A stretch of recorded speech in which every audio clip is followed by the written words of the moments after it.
یہاں آواز مکمل طور پر ختم نہیں ہوتی، بلکہ اس کا صرف ایک شائبہ باقی رہ جاتا ہے۔ یہ واقعی تلاوت کا ایک بہت ہی نفیس پہلو ہے۔ تکنیکی طور پر روم صرف ان الفاظ پر ہوتا ہے جن کے آخر میں زیر، دو زیر، پیش یا دو پیش ہوں۔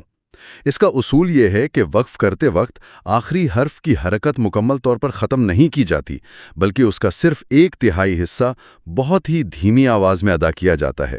اتنی دھیمی آواز کہ صرف وہ شخص سن سکے جو آپ کے بالکل قریب بیٹھا ہو۔ دور بیٹھے شخص کو ایسا ہی لگے گا جیسے آپ نے اسکان کیا ہے، یعنی حرف کو ساکن کر دیا ہے۔ بالکل، جیسے مشہور لفظ ہے نستعینو، اس کے آخر میں نون پر پیش ہے۔ جب اس پر وقف بالروم کریں گے تو نون کو مکمل ساکن کرنے کے بجائے اس پر موجود پیش کی بہت ہی ہلکی، تقریباً ایک سرگوشی جیسی آواز آئے گی۔ یہ کیفیت نستعین اور نستعین کے بالکل درمیان کی ہے۔ یہ بالکل ایک ڈمر سوئچ کی طرح ہے۔ واہ، کیا مثال ہے؟ جی، آپ روشنی کو ایک دم بند نہیں کرتے، بلکہ اسے اتنا مدھم کر دیتے ہیں کہ اس کی چمک صرف قریب کھڑے شخص کو ہی نظر آئے۔ یہ ادائیگی میں ایک بہت ہی لطیف اور قربت کا احساس پیدا کرتا ہے۔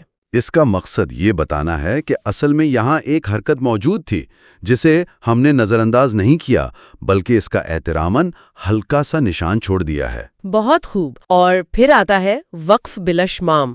یہ تو روم سے بھی زیادہ لطیف ہے، کیونکہ اس میں آواز بالکل بھی نہیں ہوتی۔ یہ مجھے ہمیشہ سے بہت پراسرار لگا ہے۔ آواز کا کوئی عمل نہیں، صرف اشارہ۔ آپ نے بالکل صحیح لفظ استعمال کیا، یہ ایک اشارہ ہے۔ اشمام کا مطلب ہے ہونٹوں سے اشارہ کرنا۔ یہ صرف ان الفاظ پر ہوتا ہے جن کے آخر میں پیش یا دو پیش ہوں۔ یہاں معاملہ سننے کا نہیں، بلکہ صرف اور صرف دیکھنے کا ہے۔ اچھا، اس کی ٹیکنیک کیا ہے پھر؟ اس میں آخری حرف کو پہلے مکمل طور پر ساکن کیا جاتا ہے، یعنی اسکان کیا جاتا ہے، اور اس کے فوراً بعد کوئی آواز نکالے بغیر صرف ہونٹوں کو گول کر کے پیش کی ادائیگی کی طرف اشارہ کیا جاتا ہے۔ جیسے نستعین پر ہی اگر وقف بالاشمام کریں تو پہلے نون کو ساکن پڑھیں گے، یعنی نستعین، اور پھر فوراً اپنے ہونٹوں کو اس طرح گول کریں گے جیسے آپ او کی آواز نکالنے والے ہیں، لیکن کوئی آواز نہیں نکلے گی۔ یہ ایک خاموش اداکار یا مائم کی طرح ہے۔ ہونٹ او کی شکل تو بنا رہے ہیں، لیکن سانس کی ذرا سی بھی آواز نہیں آتی۔ یہاں آپ کانوں کے بجائے آنکھوں کو اعراب یعنی واؤل دکھا رہے ہیں۔ یہ اس اعراب کو دیا جانے والا ایک بصری احترام ہے۔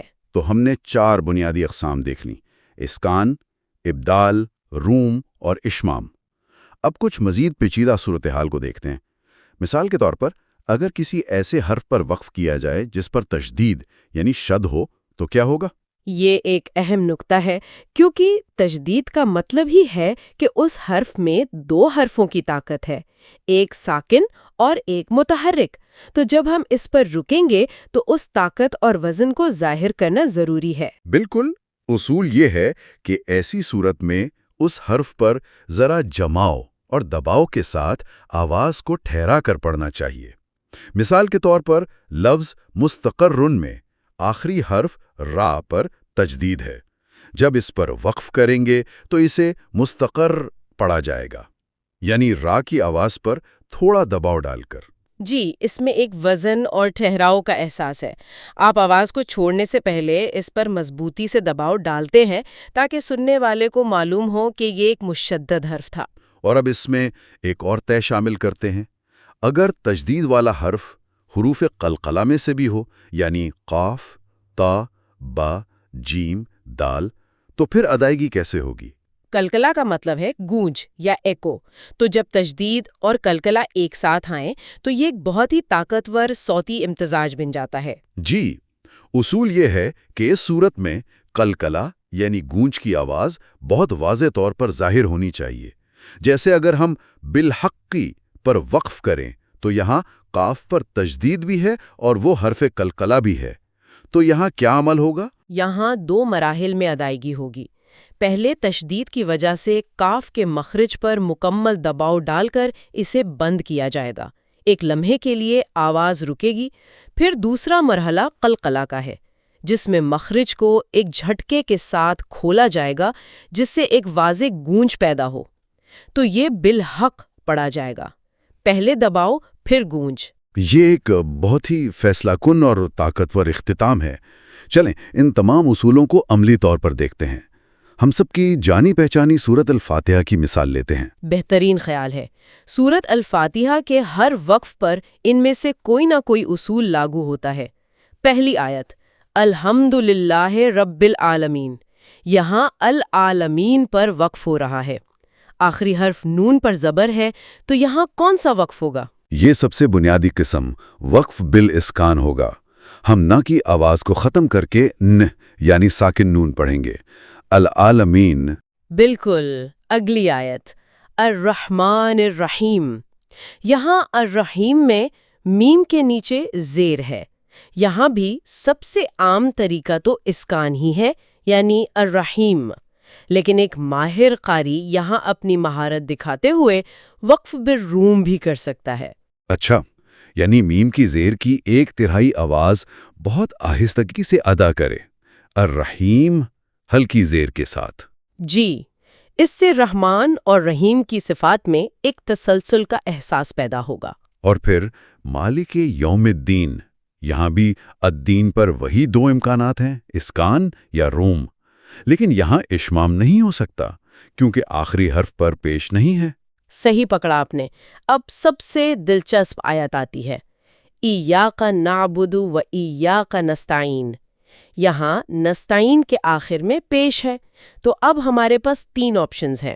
پہلا وقف بالاسکان نستعین، دوسرا وقف بالروم نون پر پیش کی بہت ہلکی سی آواز کے ساتھ، اور تیسرا وقف بالاشمام نستعین پڑھنے کے فوراً بعد ہونٹوں کو گول کر کے پیش کا اشارہ کرنا۔ تو ایک قاری کا ان تینوں میں سے کسی ایک کا انتخاب اس کی تلاوت کے مجموعی تاثر کو کیسے بدلتا ہے؟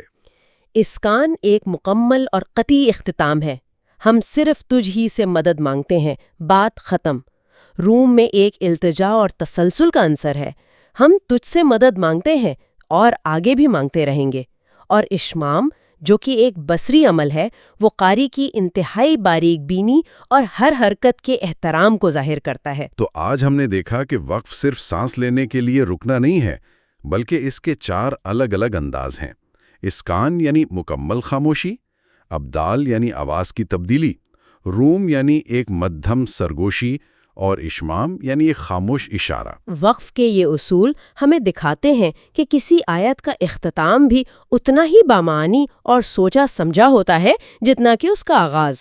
چاہے آپ روم کے ساتھ آواز کو مدھم کر رہے ہوں یا اشمام کے ساتھ اشارہ کر رہے ہوں، آپ متن کے ہر دیکھے اور اندیکھے اعراب کو اس کا پورا احترام دے رہے ہیں۔ یہ زبان اور اس کے پیغام کے ساتھ ایک گہرے شعوری تعلق کا ثبوت ہے۔ اب ایک سوال سوچنے کے لیے چھوڑے جاتے ہیں، یہ جاننے کے بعد کہ ایک لفظ کو ختم کرنے کے اتنے مختلف طریقے ہیں، کسی پوری آیت کی لے اور بہاؤ کا احساس کس طرح بدل سکتا ہے؟ یہ صرف انفرادی الفاظ کا معاملہ نہیں، بلکہ یہ بھی ہے کہ ان کے درمیان کی خاموشیاں اور نیم خاموشیاں مل کر ایک بڑا نغمہ کیسے تخلیق کرتی ہیں۔